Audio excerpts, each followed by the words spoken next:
Olá, irmãos. Hoje nós vamos falar sobre o capítulo 11 da carta aos Hebreus.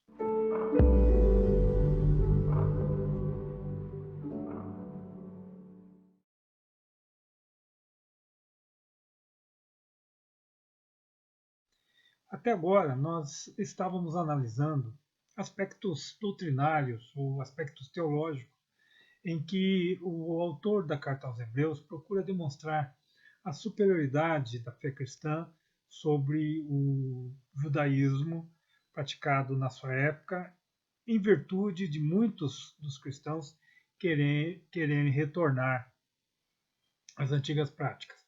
Quando ele faz aqui no capítulo 11 uma análise a respeito da fé, também está dentro da dicotomia entre fé e lei que nós encontramos, por exemplo, na carta aos Romanos, em que o apóstolo Paulo procura também demonstrar a superioridade da fé em relação à lei. E aqui nós encontramos no capítulo 11, talvez um dos textos mais significativos, mais inspiradores que nós encontramos dentro do Novo Testamento e, quiçá, da própria fé cristã. Nós dividiremos o texto, que é relativamente comprido, em várias partes. Começaremos a nossa análise com a primeira parte, que vai do versículo 1 até o versículo 3, em que ele vai nos falar a respeito da natureza da fé. Vejamos o que diz o texto bíblico.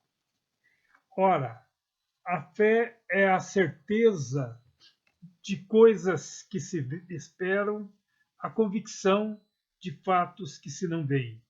Pois pela fé os antigos obtiveram bom testemunho. Pela fé entendemos que foi o universo formado pela palavra de Deus, de maneira que o visível veio a existir das coisas que não aparecem.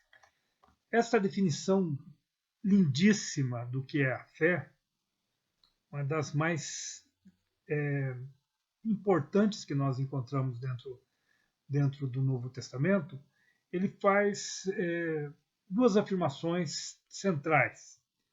Primeira afirmação é que a fé é a certeza de coisas que se esperam. Então, nós não estamos falando, quando nós estamos definindo fé, quando nós estamos dizendo o que é a fé, nós não estamos falando das coisas que estão acontecendo, mas de coisas que ainda vão acontecer. E ele está falando a respeito de algo que acontece só quando nós estamos olhando para o real. Porque a realidade é que produz certezas. As coisas que não estão visíveis, elas não produzem certezas, em tese. Por isso que a fé é uma forma de conhecer diferente da forma científica, por exemplo. Então a ciência, ela consegue afirmar quando ela consegue provar.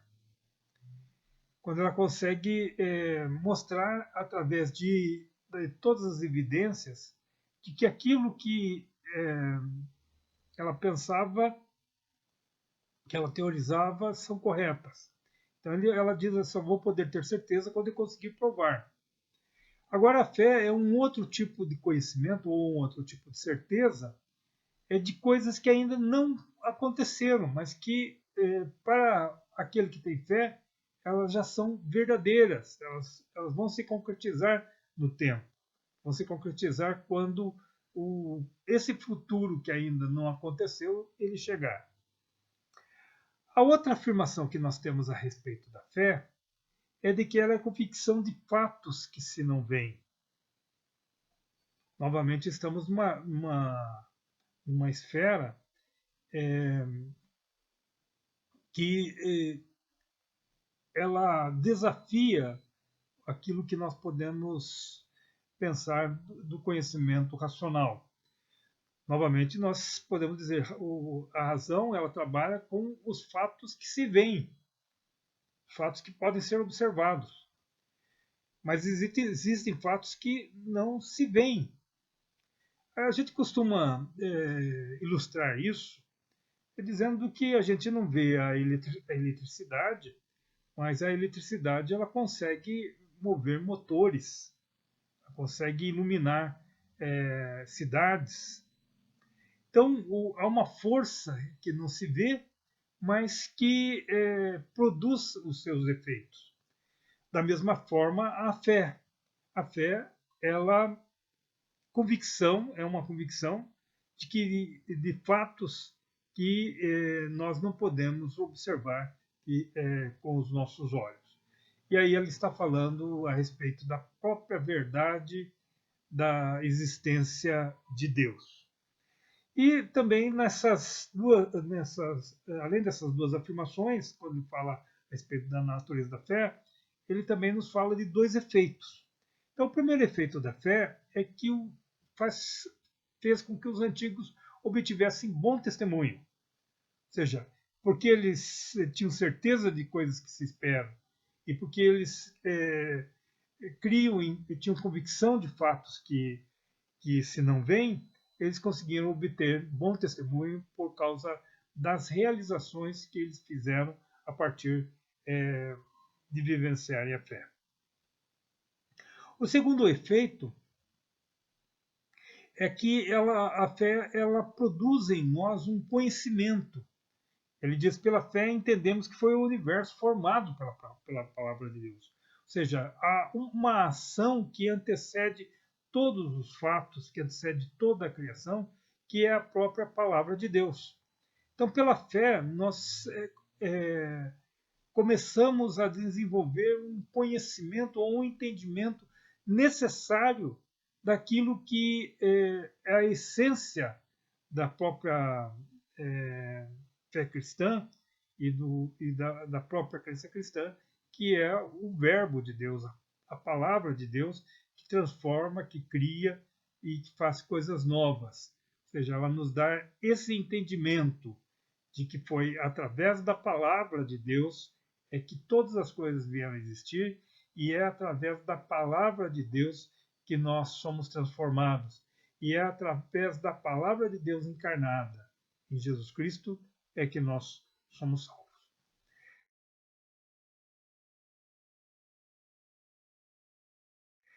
Logo a seguir da descrição da natureza da fé e da definição de fé, o autor da Carta aos Hebreus ele nos dá exemplos que nós encontramos dentro da Bíblia, das Escrituras Sagradas, para nos ensinar de como que a fé acaba se desdobrando na vida de cada pessoa, de cada um dos crentes. E ela vai ter um impacto diferente na vida de cada um. Por isso, a narrativa longa a respeito deste testemunho em que se mostra como a fé ela se tornou um fato na vida de cada um daqueles que viveram em fé. Começando com os primeiros heróis que nós temos na narrativa do livro de Gênesis, ele nos fala que Abel, através da sua oferta de fé, ele foi aprovado por Deus. Esta narrativa de alguém que apresenta a sua oferta, e a oferta de justiça, algo que eu faço porque crê em Deus, porque ama a Deus. Nos diz o texto que essa atitude de fé é aprovada por Deus. O segundo herói da fé que é apresentado no texto é Enoque. Enoque, nos diz o texto que ele agradou a Deus. Ele agradou a Deus quando ele procurou a Deus. E ali nós temos um dos versículos que eu particularmente considero um versículo dos meus preferidos dentro das Sagradas Escrituras, que diz que pela fé Enoque foi trasladado para não ver a morte, não foi achado porque Deus o trasladara, pois antes da sua trasladação obteve testemunho de haver agradado a Deus. De fato, sem fé é impossível agradar a Deus, porquanto é necessário que aquele que se aproxima de Deus creia que ele existe e que se torna galardoador dos que o buscam. Aquele que procura Deus, ele tem que acreditar que Deus existe e que Deus é abençoador daqueles que o buscam. O texto nos dá um terceiro exemplo desses primeiros heróis, que foi a figura de Noé. E o texto nos fala que Noé, pela fé, ele temeu a Deus. Ele teve temor do Senhor. Quando o Senhor anunciou que estava rejeitando toda aquela geração e que Noé deveria construir a arca, que é um símbolo do próprio Cristo, um símbolo da salvação de Deus, que não destrói todas as coisas, mas Deus ama o ser humano e quer preservar o ser humano e as suas criaturas. Nós temos esse símbolo na arca de Noé. E Noé temeu a Deus e construiu a arca. E nos diz o texto que isso foi agradável a Deus. O segundo grupo de heróis da fé que nós temos se refere aos patriarcas. Começando por Abraão, que, segundo o autor da carta aos Hebreus, ele obedeceu a Deus e saiu em peregrinação. E este vem ser um exemplo para todos os homens de fé que vão se compreender que homens que estão em peregrinação, não somos pessoas sedentárias neste mundo, pensando que este mundo ele vai existir para sempre, mas nós somos daqueles que acreditam que nós estamos peregrinando nesta terra, que nossa vida nesta peregrinação é uma vida para ser bênção para todos os homens, para nós sermos úteis para todos os homens. E o texto nos fala que obedeceu a Deus, peregrinou, acreditando numa promessa. Uma cidade que estava ali, mas não uma cidade construída pelas mãos dos homens, mas uma cidade que o próprio Deus construiu. O texto nos chama a atenção que ele vai incluir entre os patriarcas a própria Sara. E ele vai dizer que pela fé Sara recebeu o poder para ser mãe. E aí entra um dos aspectos mais importantes dentro das Sagradas Escrituras, que vai nos dizer que a fé ela não se restringe a uma categoria de pessoas, não se restringe apenas aos homens, mas ela vai além, ela pertence a homens, mulheres. E como diz o texto do Novo Testamento, não há livres e escravos, bárbaros ou citas, né, ou qualquer espécie ou qualquer discriminação pode ocorrer para aquele que tem fé. A fé que nós temos em Deus, ela é uma característica da própria humanidade. Todos os homens, em todas as condições, todas as pessoas, elas podem ter fé em Deus. Sara teve fé em Deus e recebeu o poder para ser mãe. Os três outros patriarcas, Isaac, Jacó e José, eles vão dizer que a fé deles foi uma fé, a característica da fé deles foi uma fé abençoadora. Isaac abençoou a Jacó e Esaú, e depois Jacó abençoou os filhos de José. E o José vai abençoar os filhos de Israel, fazendo menção da sua própria liberdade, fazendo menção do Êxodo, dizendo que quando eles voltassem para Canaã, eles levassem também os seus ossos. Esses três últimos patriarcas nos falam a respeito de que a fé ela tem esta característica de nós abençoarmos as gerações futuras. É importante pensarmos isso, pensarmos de que a nossa caminhada de fé ela não visa necessariamente a nós mesmos e não visa necessariamente as nossas vitórias, mas ela visa principalmente as gerações que estão por vir. E esse é o texto no final vai nos falar justamente isso, de que eles não alcançaram as promessas, mas esperando aquilo que Deus está fazendo, algo maior, que Deus está providenciando algo que é superior, e essas coisas superiores se referem a uma comunhão de todos nós naquelas bênçãos que Deus tem prometida para todos os homens. Continua o autor aos Hebreus fazendo menção a Moisés. A história de Moisés é uma história de fé. Os pais que ocultam o seu filho para não morrer morto pela crueldade de Faraó. O Moisés, já na sua vida adulta, se recusando a ser filho de Faraó, disputar, quem sabe, a própria herança de Faraó. Abandona o Egito, celebra, depois retorna para libertar o povo de Israel e celebra a Páscoa, a cerimônia de libertação do povo de Israel da sua escravidão no Egito. Atravessa o Mar Vermelho e faz toda a caminhada no deserto até chegar a Canaã, terra que ele mesmo não vai possuir, mesmo não vai entrar, mas que conduz o povo até as suas fronteiras. E os israelitas, na continuação da ação de fé aprendida com os patriarcas, aprendida com Moisés, eles vão romper o muro de Jericó. Vai fazer menção novamente a uma nova mulher, Raabe, que não foi destruída porque teve fé.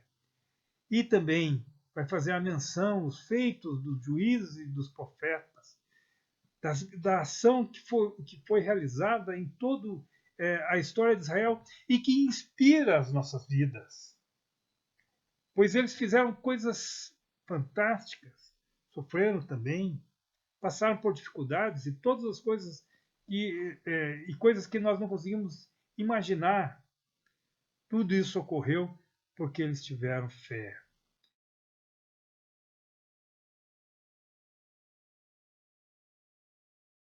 O autor dos Hebreus, ele diz assim que todos esses obtiveram bom testemunho, mas não tiveram a concretização da promessa. E isso pode nos parecer estranho, mas não. Ela nos fala a respeito de algo que a fé ela indica. A fé ela indica algo que é muito maior. Todas as nossas conquistas que nós possamos fazer pela fé ainda não é a concretização da promessa. Porque a concretização da promessa ela acontece em Jesus Cristo. E acontece na sua vitória completa, quando todas as coisas estiverem debaixo dos seus pés, estiverem debaixo do seu senhorio. E assim, irmãos, a nossa caminhada de fé, ela não somente ela é significativa, não somente ela nos conduz, nos orienta, nos mostra qual o propósito e o significado da nossa vida, mas ela nos aponta para sempre algo maior e melhor. Sempre nos aponta para algo que ainda está por ocorrer e que é maior do que todos nós, pois aponta para este momento em que Deus vai concretizar todas as coisas de uma forma maravilhosa e significativa. Vivemos tantas lutas, vivemos tantas coisas, nós vivemos situações em que parece que o homem poderia ter sido destruído. Nós vivemos situações em que parece que o mundo ruiu em muitas circunstâncias. Imagino as diversas circunstâncias na história humana, os diversos problemas que nós vivenciamos. Para muitas pessoas, nós estamos vivendo, quem sabe, na última etapa da história humana, não sabemos. sabemos que por fé há algo maior, algo que está acima de todas as coisas, algo que está acima de todos nós, que Deus está providenciando. Eu queria encerrar esta nossa meditação, nossa lição da escola dominical, com o versículo 39 e 40 da carta aos Hebreus, que diz: Ora, todos estes que obtiveram bom testemunho por sua fé, não obtiveram, contudo, a concretização das promessas, por haver Deus provido coisa superior a nosso respeito, para que eles, sem nós, não fossem aperfeiçoados. Que Deus nos abençoe.